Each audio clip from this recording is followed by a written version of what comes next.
We appear to be in a universe where there are countless sun-like stars, and recent discoveries also seem to suggest that around those stars are countless Earth-like planets. And so it seems reasonable to expect there to be a lot of life in the universe.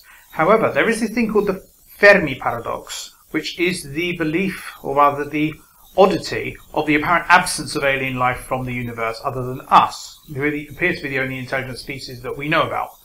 And there are various ways of explaining this, which I'm going to go through now.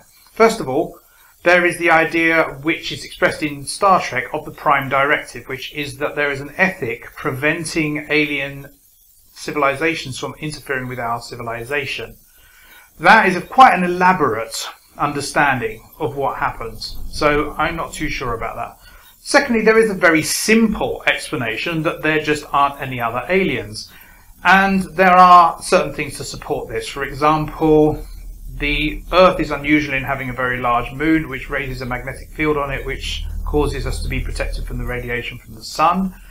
Another thing is that if the Earth were a little bit further away, it would be completely covered in ice permanently, and if it was a little bit closer, it would have a greenhouse effect, and it would also be uninhabitable. And the position of the Sun in the galaxy is at a point where it's unaffected by the X-ray radiation, gamma-ray bursts that are coming from the centre of the galaxy, but also fairly rich in heavy elements which enable rocky planets to form.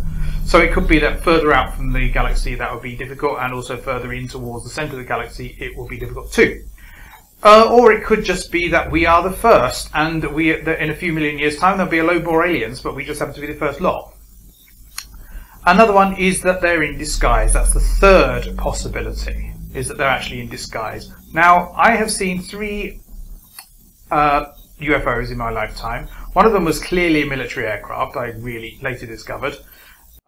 The other 2 were misidentifications of something. I don't know what they were, but I'm sure they weren't alien spacecraft, because if they're alien spacecraft, if they can come all the way over here from light years away, I think they can probably disguise themselves quite easily. There are experiments which enable things to be invisible even today on this planet. So I think unless they choose not to be in disguise, they would be undetectable.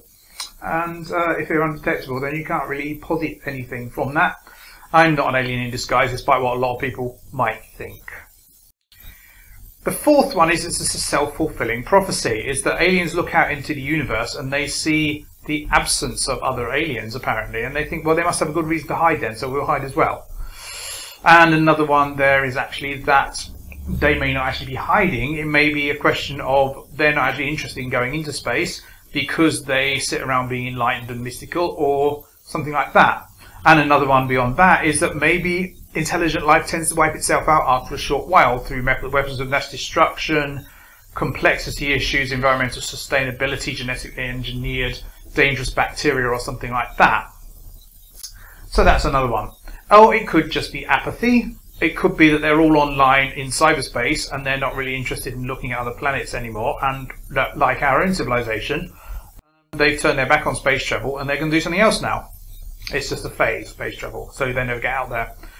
Another one is that we are a galactic zoo. That is that the Earth is actually cordoned off and people come and have a look at us because we're an example of an exotic and interesting civilization to them. But, you know, they keep the information away. It's like a nature reserve.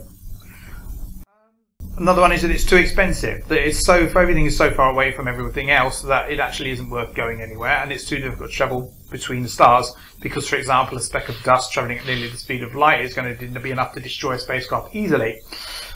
And though the other one finally is that we haven't been looking long enough, or that we're looking for the wrong thing because the signals that will be detected are actually too different than the kind of technology that we've got. And you can see evidence for that in the way things are on this planet, where signals have become less detectable by analog devices, for example. So, if you like this video, please rate, comment, share and subscribe. If you dislike it, please tell me why so I can improve, and I'll see you tomorrow.